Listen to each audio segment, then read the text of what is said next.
Hi friends, நான் உங்கள் கணேஷ் ராகவ்.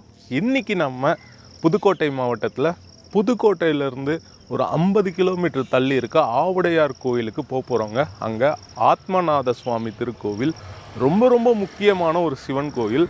நிறைய தத்துவங்கள் அந்த கோயிலில் நிறைஞ்சிருக்கு. அது தவிர்த்து நிறைய கலை அம்சங்கள் அந்த கோயிலில் இருக்குது.